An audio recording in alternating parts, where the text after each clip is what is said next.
welcome to episode 31 of the Anthrozooalgy podcast. This is part one of canine anthropology and considering Anthrozooalgia. I'm Michelle Szydlowski, an anthrozoologist focused on pachyderm-human relations and how humans use language to control the narrative of other than human lives. Hi, my name's Sarah, and I'm looking at shark-human relationships. I'm also very interested and did, as part of my master's in anthrozoology, abandoned cats in Saudi Arabia. Hi, I'm Kris, and my research focuses on cat-human relations and discourses surrounding roaming cats. And today we are thrilled to welcome Marco Adda to the podcast. Marco is a true Renaissance person, the founder and director of AEDC, which is Anthrozoology Education Dogs Canines, and INS, which is Integral Neurosoma. Marco is an actor, a scholar in canine-human relationships, an educator, trainer, speaker, coach, and the host of the In the Mouth of the Wolf podcast. Welcome, Marco. Thank you so much. I'm very happy to be here. You have such a diverse background, so maybe we could just start with you giving us a brief overview of how your interest in the field of human and other than human animal relations started. Well, this goes back to my childhood, right? I grew up in Naples, Italy, in southern Italy. And at that time, I'm talking about the 70s, the 80s, I was a child among free-ranging dogs, literally, because that area was packed of free-ranging dogs at that time. And that was a blessing for me because I was leaving my friends from the soccer field and moving to spend some time with free-ranging dogs. I was very inclined and curious about their life, their behavior, and I was observing them, spending a lot of time with them, sitting with them, doing basically what you would say nothing, but actually a lot of things were happening. For my curiosity, my interest, and my feeling, everything was happening around us, me and the dogs, was resonating somehow with something very deeper within myself, right? But at that time, it was just, spontaneous. All of that was happening spontaneously, right? However, what I've learned, the lessons I've learned at that time are still accompanying me in my professional life today as a canine enthusiast and working with dogs and wolf passionates and so on. So those were the seeds, those are the roots, right? So then I started to work in some shelters, helping dogs and learning more about dogs. And then at some point, I had to decide, because in life, when you're in your 20s, you need to decide what you're going to do in your life. Life, at least people and the society tells you must choose something, right? You cannot do this or you must do this or that. You cannot do both things, right? And so I was in a crisis, right? Because at that I was already passionate. I was already doing theater at that time, semi-professionally. I'm talking my early 20s and about my early 20s. But I was passionate about animals, and I was also strongly involved in somatic work and martial arts and theater and dance and movement, and right. So I tried to go explore some university courses about animals in veterinary department, in other departments, but nothing of what I found resonated with what I wanted to do with animals, right? It wasn't that clear yet, but I was interested in the psychology, in the cognition, in the emotions, right, of animals. This is in mid-90s. It makes sense because at that time, also globally, there wasn't much about dog canine cognition and so on, right? But in Italy, probably even less. And there was no internet. Can you imagine, right? So also the possibility of exploring other than what I had around myself in Napoli, in Rome, it was very limited, right? But long story short, I took the theatrical career and somatic work career, but I cultivated my interest and studies about animals by myself. And at a certain point, all of that emerged again. I was already in my late 20s, and I started studying again and connecting with other people globally. I came to learn about scientific research on canine cognition and emotion and so on. And then, I stepped into it very clearly, and I started to develop part of my career with animal behavior, alongside my work in theater and somatic training and practices and so on. And then little by little, those fields started to converge. And now I try, jumping 15 years later, 20 years later, I'm trying to integrate those different disciplines, different fields, while in fact I have many connections and there are some common threads in those different fields, right? So it has been a long journey. The roots are in my childhood, but one way or the other, the interest about animals and human-animal interaction unfolded along all of those steps of my career development, interest, studies, and work, and so on, right? So this somehow gives an overview of it. Yeah. Could you just briefly explain, you talked a little bit about somatic practices, and can you just explain a little bit of that for our listeners, what you mean by that and how you've incorporated that into the human other than human relations? Yeah, so let's say that under the somatic practice umbrella, we can put all of many disciplines, many way of working with your body, right? Maybe it for performing reasons, may it be for psychosomatic healing and elaboration of trauma. Maybe it, like, for example, yoga, maybe for studying martial arts. So let's say all of those somatic tools that allow you to understand at a deeper level through your body, through movement, who you are, how you interact with others, humans, and how you interact with other animals, may be the case too, right? And how you interact with nature and how nature interacts with you, right? Somatic, so is the soma, the body, that becomes the gate through which you look at yourself to understand better yourself within the community you are part of course. It's at the same time individual and collective work that you do through the body, right?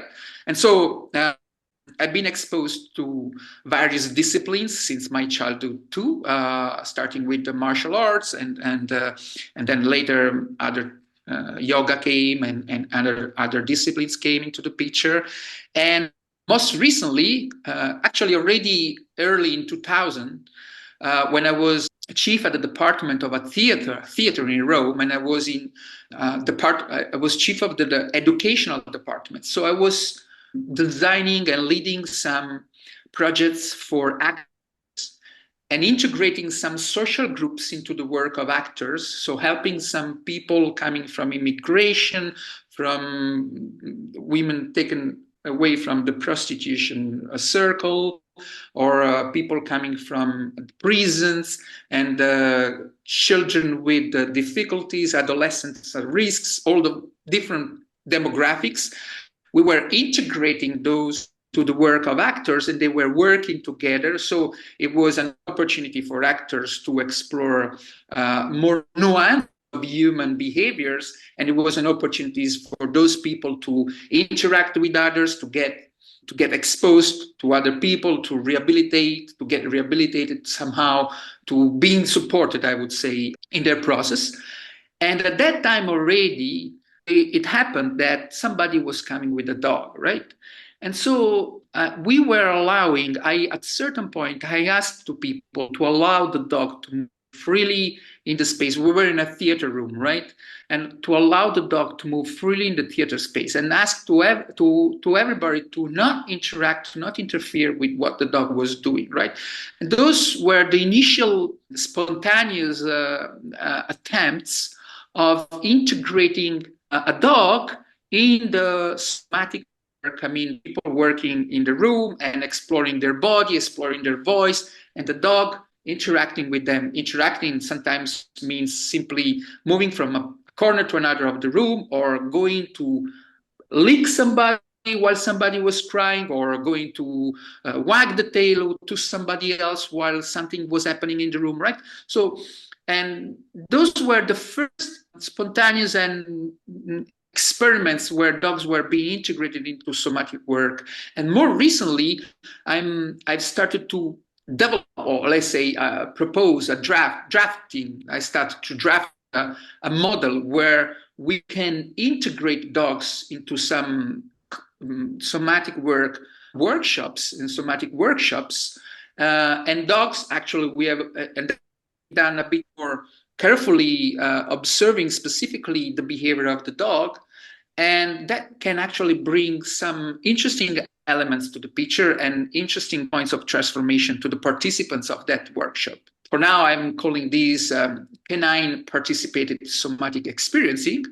And it's just at the beginning of this, idea. And I've done a few workshops integrating some dogs in the process of people within a certain place, working on body and movement and so on.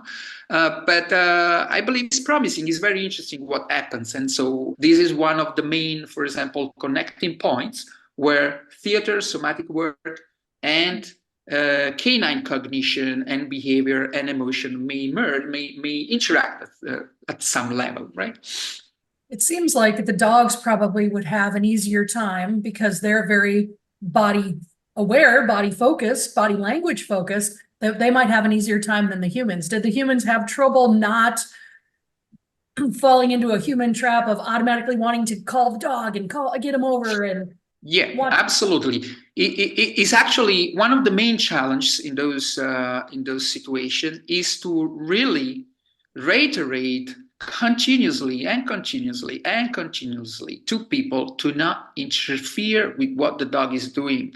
Not to not interact, it wouldn't be fair to say that, because you can just stand and not doing anything to the dogs, but you feel the presence of the dog and you are somehow interacting in that way, right? But to not interfere, to be observant of what the dog is doing in the space.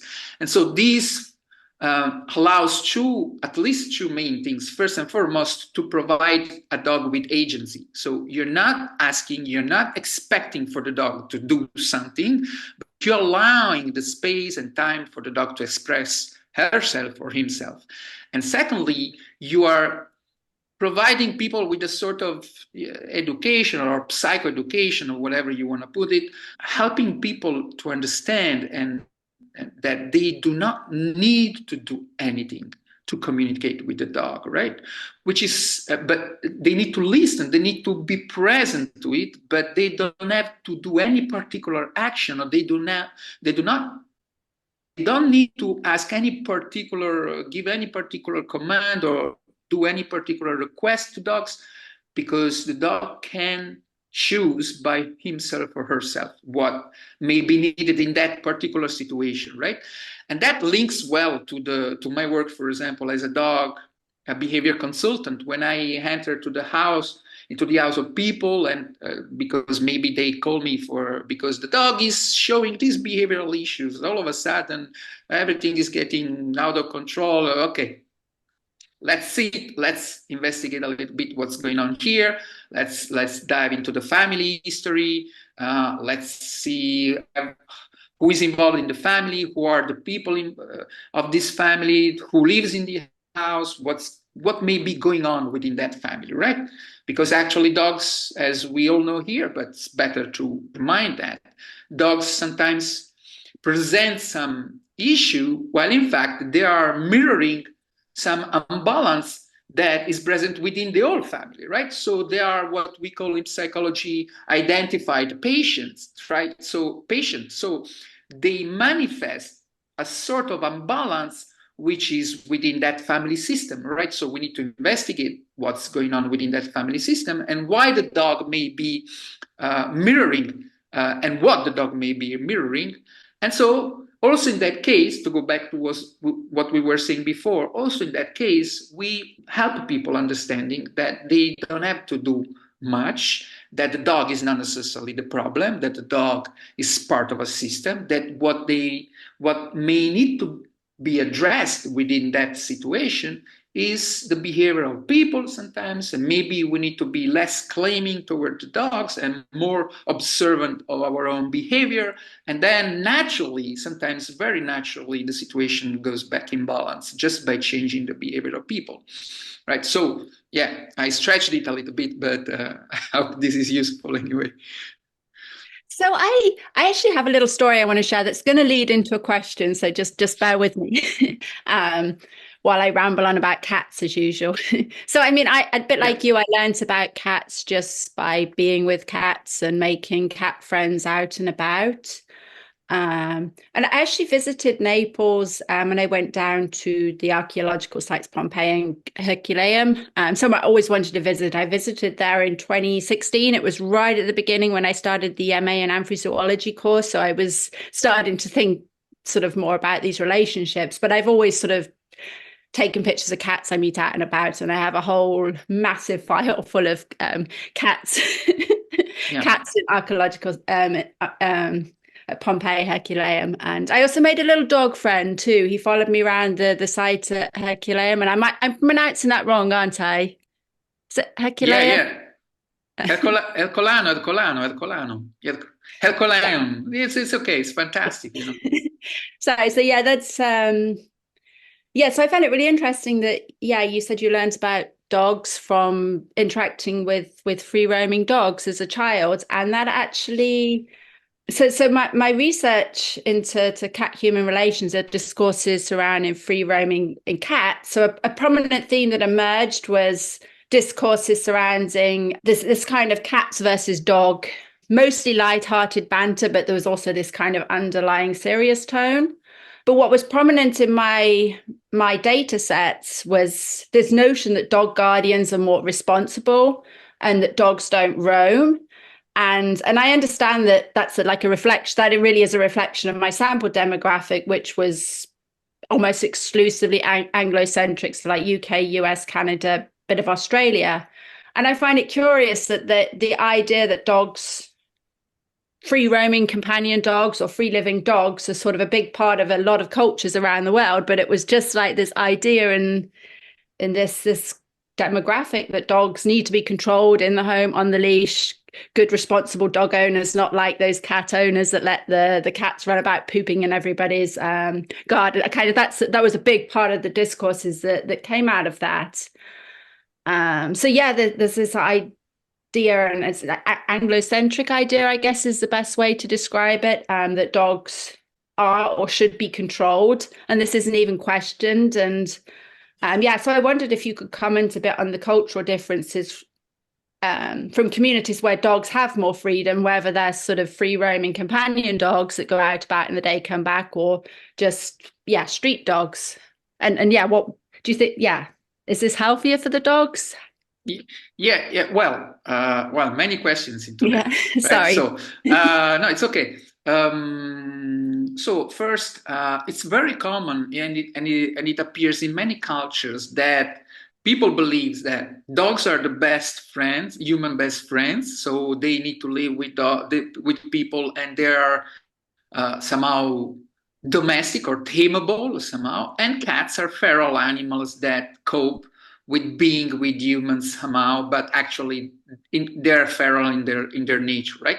That's a very common belief, right? A very common, people in many cultures, you may find that, at least I found that in Europe, I found that in South America, in Central America, in Indonesia, in places where I've been traveling, studying, and living, in different places and cultures, I found that traits, right? So it really depends on where we put the frame and what is within that frame, that it may make the difference, right?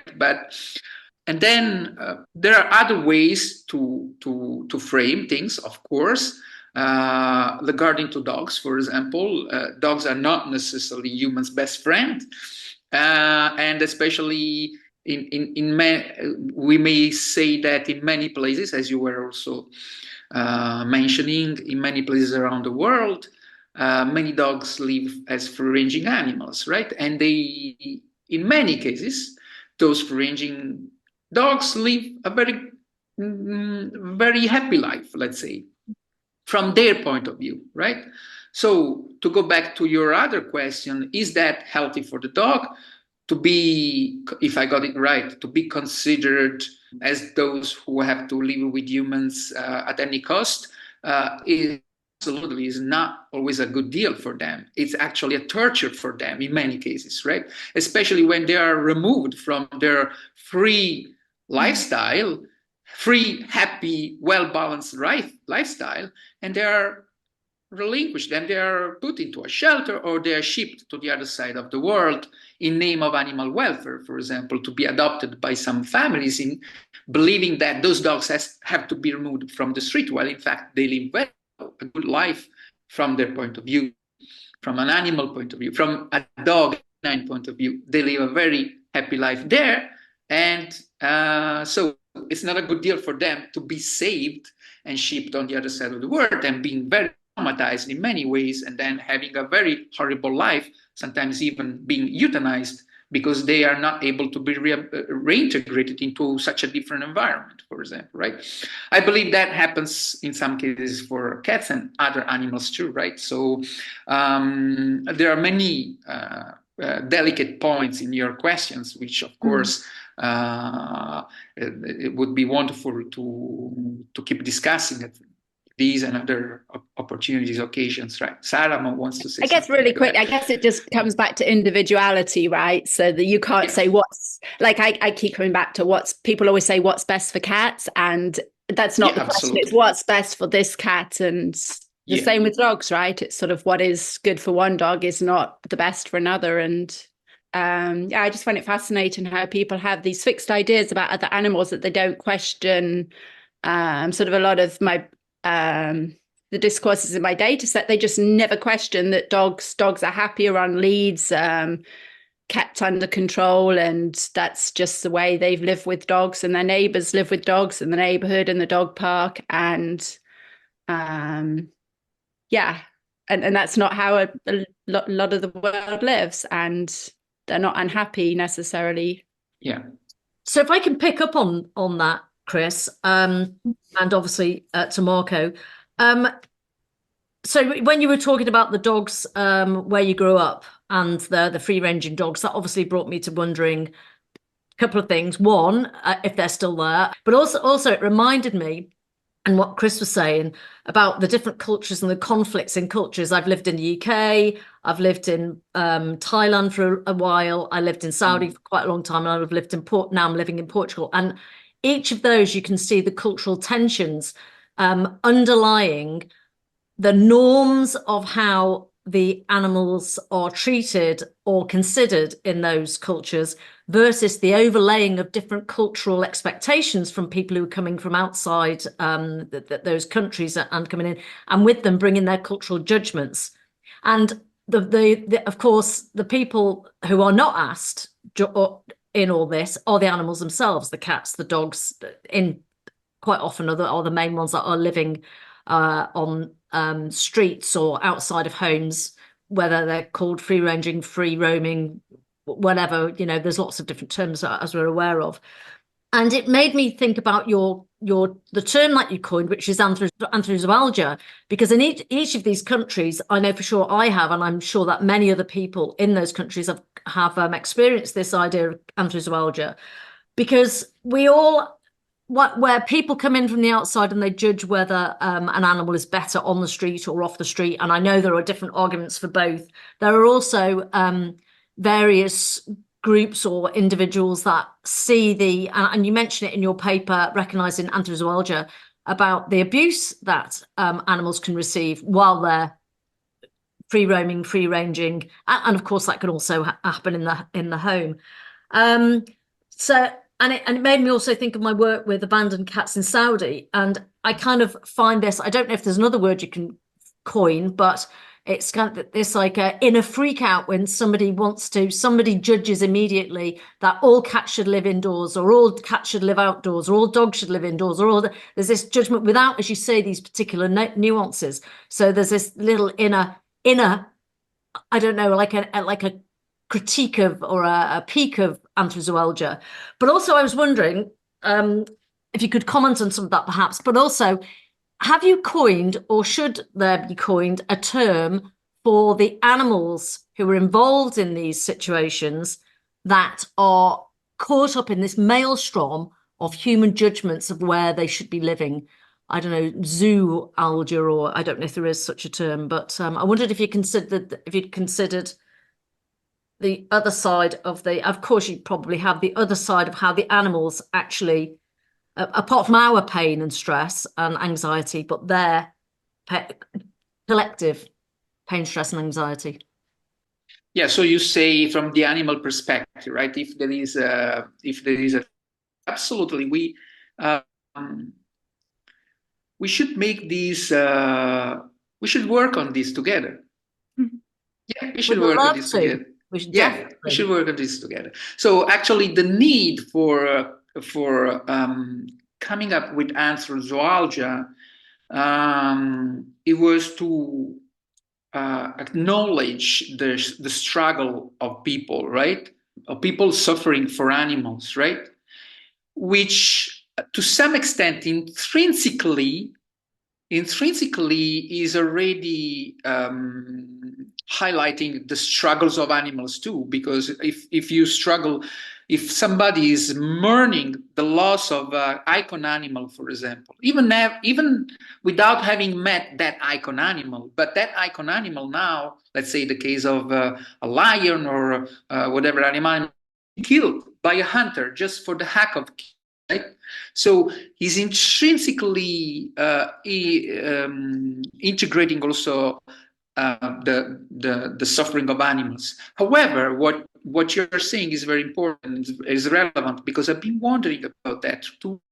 And we should make these more touchable, more clear, more evident, more explicit, simply explicit, right? And I believe in keep working on Anthrozooalgia and expanding, if we can collaborate on that, and that may be a starting point. And anyway, Anthrozooalgia, it's very incomplete in the way it has been proposed, right? It's just let's say the beginning, I believe, of something that can be explored way further. Like, for example, I as I clarified in the paper too, I named 10 possible ways of framing what can be under the umbrella, what can go under the umbrella of Anthrozooalgia, but that's no way exhaustive, in any way exhaustive of the many cases that can be integrated into under that umbrella, the many ways in which we can recognize human sufferings for animal suffering, right? So in that sense, it's implicit, but we can make that more explicit for sure, right? And it's I believe it may be useful to keep working on that. I'm grateful that you are somehow interested in that, and I believe we can move together ahead, if you want, in that sense. Sorry, I have one additional question. So, as I'm sure we have all experienced, we see these tensions between people who are arguing about animals, and they're saying, and some groups are more forgiving, more compassionate about how they address other people who are arguing about these particular situations. But it seems that sometimes there's just a brick wall where certain people don't want to change their entrenched views. For example, at the moment, there's a group, and I won't say which country for anonymizing purposes, but this particular group has this idea of how dogs should be adopted without considering, they're not interested in having any input from the experiences of other people who've been through, who've worked with adopting dogs for a long period of time, or other animals, for example. And there's a very strong sense of, well, they explicitly say, we're not listening to others, and this is how we're going to do it, and we don't care if other people are right or wrong. And that's the other question, is like there's almost an anthrozoology for that as well. It's like, how do we change? Yes, we can change, we can have drive, we can have passion, we can write things, we can do things, we can speak, but still there are these little monoliths of entrenchment that actually prevent improving lives for animals. But these monoliths think they are improving lives for animals. So it's just one of those things. The general discussion really is, it's just so difficult. I don't think any of them have an answer. It's just so difficult getting through those barriers sometimes. Yeah, I totally understand that. I understand the concern. I understand that feeling of being unquiet, while you say, you think, okay, I'm putting all of effort in trying to bring ahead this type of idea, this type of value, and I have those guys there, or those girls, whoever may be, that are doing something that is completely against what I'm doing. So you feel, this is the way I approach this. We need to think to the ultimate game, I would call it. We need to have a broad perspective, and we need to do the best we can do according to our value, our values today, to bring ahead the ideas, the values, the concept, the practice, the good practices that we believe in, right? And being aware that the work we do today, it's a piece of a puzzle that we may never see in our own life, because it's part of a process. It's a humanity process. It takes generations for things to go ahead, to move forward, to change, and so on, right? As what we can enjoy today, the benefits of what the declaration of animal consciousness as the foundation of the work that some people have done 40 years before, right? So, who are no longer around, for example, right? So we need to stick with our values and what we believe in, and move ahead with the work we have to do, regardless of what others are doing. However, we can try to have a dialogue if they are willing to, and maybe integrate some parts of our work, and maybe finding new ways when there is openness. And if not, we need to be optimistic, go ahead with our work, find who is similar to you, and growing the conversation with people that understand what are your values and what you want to do. And then life will do the rest, must do the rest somehow, right? So this is my approach to that. It sounds like a much more mentally healthy way to approach the situation. But I think for a lot of people that suffer from this Anthrozooalgia, it's because you can't wait, right? If you're dealing, like I deal with elephants, if you're dealing with elephant conservation, we don't have 40 years, right? That we won't have any left. Cheetahs, other species that are rapidly disappearing. I think that's where some of this sort of compassion fatigue comes from, is this sense of urgency. So rather than seeing yourself as part of the bigger puzzle, you have this feeling like, I have to do something right now. And I think that's where some of that conflict comes from as well, because you have people that specifically don't know what they're doing, right? They want to help a species with no experience with that species, so they jump in a way that is maybe more harmful. But yeah, it is hard to avoid those feelings of anxiety and stress and pain if you're dealing with a species that's likely to be gone. Yeah, absolutely. I believe those are complementary. What we're saying, that degree of urgency is always there. It must be there, because animals maybe are in struggles, struggling with some situation. What about, for example, a teenager that is experiencing, some sort of Anthrozooalgia, and in a 2 days maybe take his life or her life? What type of urgency should we have with that? Of course, there is a level of urgency that we always have to be at the top, right? And of course, that creates a certain degree of anxiety and stress for ourselves, right? So we need to integrate that urgency with the trust that what we're doing and the best that we're doing today, it will bring a benefit whatever scenario we are considering, right? And with the, at least this is my approach, with the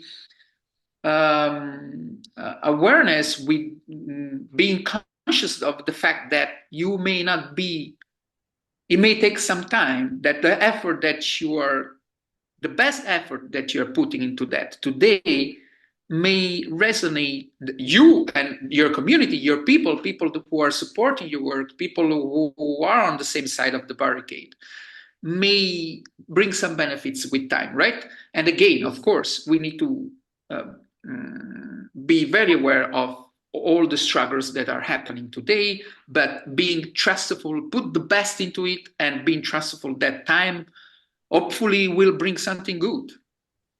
I think that's good advice. It's something I need to think more about and really take part. So it's good to hear that reminder. Yeah, absolutely, because we all of us here, and maybe our listeners, are affected by Anthrozooalgia to some extent. Thank you so much for joining us today on the Anthrozoology podcast. And thank you especially to our guest, Marco Adda. References mentioned within can be found in our show notes. And please make sure to join us for episode 32, where we continue our conversation about canine anthropology and Anthrozooalgia with Marco.